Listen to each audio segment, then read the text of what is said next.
you know, I haven't read the story yet in the New Yorker about, you know, Les, I think it's Moonves. I think that's his last name. The executive at CBS, the chief executive actually. And, you know, for goodness sakes, I'm gonna read it. And actually, and I was going to be a smart aleck about it because I had a point to make, but you know, I thought better of it, and you know, I figured that would be very immature, and I don't want to be like that on this kind of topic, you know. All right, dude, here it comes.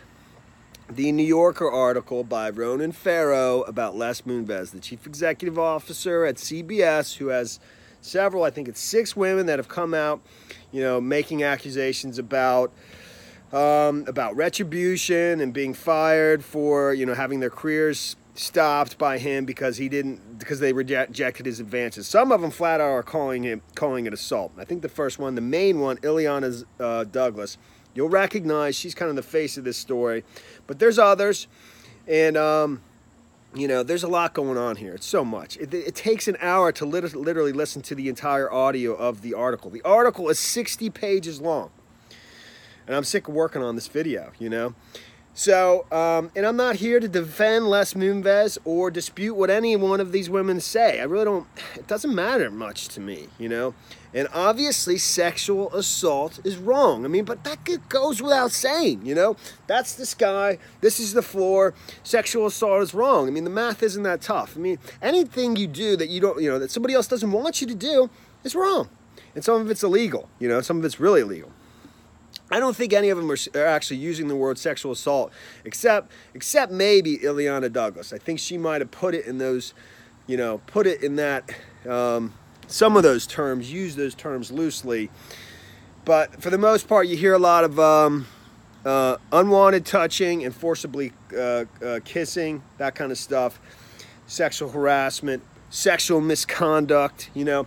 These are very carefully, legally chosen words, believe me, so that people can say things without getting sued and so on. So, and I'm not going to paraphrase each of the person's stories. Maybe Illeana Douglas. I'll show you photos in a second. I just think things have gotten sort of ridiculous. And I do think, and it's just my own opinion, man. You know, I do think we're getting at the end of this Me Too musical chairs. The thing that jumped out at me, one of the 6 women is a woman named Christine Peters, who apparently, because they give you like some kind of cautionary footnote in the beginning of the article about this isn't about Sumner, Redstone, and Viacom fighting with CBS, because, you know, supposedly Viacom, which is the majority of Viacom is Sumner Redstone, who's a media mogul, who's very old by now.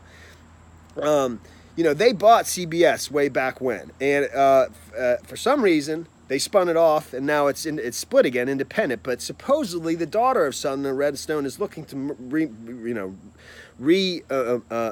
merge those two again, and that's an ongoing battle, I think, going forward. And the two of them, Viacom and CBS, have both mutually sued each other. And the footnote of this article in the beginning of it was saying that this has nothing to do with this, and actually Ronan Farrow says he started talking to these women, investigating this before the lawsuits, I think is what he says, between the two, between Viacom and CBS. But one of the women, Christine Peters, who is accusing Les Moonstone, you know, and is a producer and has a successful career in media on her own, she, according to press reports, and that's how they frame it in the article, was, you know, romantically in a relationship with Sumner Redstone, according to media press, you know, that they had a relationship, you know. And she's one of the people that's accusing Les Moonves of doing the same thing to her, you know, of like having a meeting with her in his office and basically, you know, forcing himself on her and sticking his hand up her skirt or something like that. But I don't know, man. You know, I mean, because she at the time she was dating, according to Sumner Redstone, who right now today is 90 years old. Okay, he's a super wealthy, media, very powerful man. And back then, that was in 2010, so that was 8 years ago. That would put him at 82. You know, I don't know. So Is this about Viacom and CBS and is there something else going on there? I don't know. Let me show you the people involved and start to wrap this up.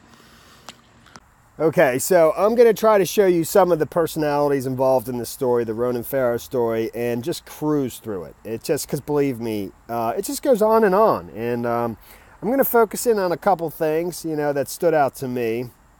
But one thing that just kind of occurred to me, CBS is a massive organization, massive. Even where their headquarters there's probably a couple thousand employees that work there. And if half of them are female employees, I'm sure there's a lot of attractive women. A lot, all women are attractive, okay? For real.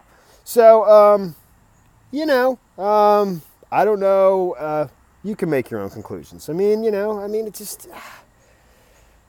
Why is this happening in certain situations and not? I'm sure it's legitimate in some cases, but in some cases it's not too, I don't know, man. I don't know. So here, and I don't know whether I believe these stories or not. I think some of them sound true, but some of them sound, like they're framed in such a way that they obviously put one person in a better light than the other, So there's Les Moonves and his wife, actually, his present wife, who's already tweeted, and she's famous in her own right. I think she's the host of The Talk, it says there. My wife kind of recognized her. She thought she was on Big Brother. I don't watch that much television outside of, news and movies. But, she defended him, and she's pretty attractive, actually, right there. So this is Illeana Douglas. She's kind of the main face of the story. She's the first of the 6 in the story to tell her incident, that I think happened in 1998. She had a pilot she wrote and was going to be, an actress in as well. And I think they were proceeding with it, or at least they were testing it. I don't know how these things work exactly, but she was meeting with him in his office, and there was a very, sort of ugly situation where he came onto her really strong on the couch, got on top of her, kind of like, trying to kiss and make out with her, stuck his hand up her skirt, according to her. And then I think at one point paused and said, are we okay? Or no, what do you think? I think is what he says, according to her in the story. And she laughs it off and says, basically sends him signals that she's not interested. And then before she leaves the office, and this is the common theme, is that he says, this stays between us, which, these things are, they're embarrassing in any, I don't know. And, but she ends up getting fired. So obviously she thinks it was in retaliation for rejecting his advances. That's the theme of the story. But, let me just continue. Here's another actress that would actually, and she's fairly famous now as well. Her name is Penelope something Miller. Penelope Ann Miller. She was in Carlito's Way and a bunch of different movies.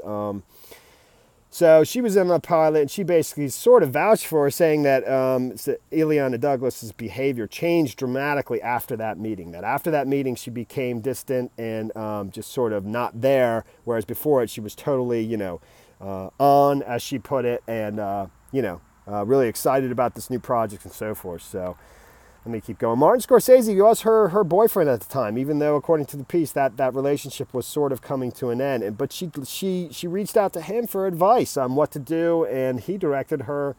She supposedly he warned her about going up against such a powerful media executive like Les Moonves, but he did end up directing her to his attorney that he uses in matters of business, and and it proceeded from there. And the attorney does call CBS and actually ends up negotiating, not like a settlement per se, but because they initially hired Illeana Douglas for the pilot, and they agreed to pay her $300,000. I think to appear in the pilot and whatever. And she got 50 of it in advance, but she never got the 250. So she ended up getting 120 of the 250 that she didn't get, and they put her in some other mini-series, that was upcoming, unrelated, and, that sort of was like a compensatory thing. But it wasn't an actual settlement in response to any kind of, harassment claim or anything like that. And what they're contending, this piece sort of implies that CBS did it in such a way to avoid any kind of embarrassing admission, which, that seems like a normal conclusion. I wouldn't necessarily dispute that. Katie Couric's in the piece as well because she, she was on 60 Minutes. She anchored their news program. That was a big deal when she went from the morning to the news, and didn't really work out. But she claims that it's a boys' club there, and it's an atmosphere where women can't succeed and so forth. You know, here real quick, just so this is Christine Peters, and that's for Sumner Redstone right there. That's her. Who in the article it says they were romantically, according to press reports, together at some point, and she's one of the 6 women who had a similar meeting with Les Moonves, and he basically came on to her really strong. I think on the couch again, maybe, I can't remember specifically. I think he stuck his hand up her skirt, according to her, and wanted to walk her to her car, but she managed to talk her way out of it in one way or another. But like I said in the beginning of the piece, they give you a footnote that this isn't about Viacom and Viacom and CBS and Viacom trying to take over CBS. And Sumner Redstone is the majority shareholder of actually both of CBS and Viacom, and supposedly his daughter is looking to merge those things back together again. I don't know why it was spun off after they bought it. Who knows? But it just seemed odd to me that one of the women was dating another man who at the time was 82 years old, another extremely powerful media executive, extremely mogul, whose company reportedly was rumored to want to take over the company that Les Moonves is heading. That definitely sent up some flags for me. All right, well, there's you don't want to hear anymore, and it's just too much. Again, I'm not making light of things that shouldn't be made light of, but at some point, we're all adults, and we all have the ability to say no, in the moment, not 20 years later. And if something is serious enough, then then you call the police. You get the authorities, and if it's not, then you move on and you just you go somewhere else and find a different job, whatever. It's not fair if you should lose your job because somebody more powerful than you, and you rejected their advances. I understand that. I'm just saying that these 20-year later things, 40-year later things, it's gotten out of hand. All right, I'll finish this up with the rest of my silliness, and that'll do it. I put it to you, Greg. Isn't this an indictment on the entire American society? Well, you can do what you want to us, but we're not going to sit here and listen to you badmouth the United States of America. Gentlemen! All right. Thanks for watching my videos. Please subscribe to my channel. Give me a like down below. And you know what? It is a hammer drill, but the setting was off the hammer drill. I'm not done yet. I got through the holes. I had to use a second bit, and it was dull by the time I kind of figured out my problem. All right, I finished. I did, and just kind of show you the completed work. Pretty happy with it. It was, I did have to use some of the Quikrete epoxy. $20 for that whole tube. I only used about a third of it, if that. But it was a little bit, when you put the bit in this thing, and this is a hammer drill. I'm not mad by it. I mean, that would be silly. I welcome all advice, but it is a hammer drill. I think I didn't have it on the setting, and it slipped off because I was putting so much force on it and stuff. The floor, though, believe me, it just is a very, very hard concrete.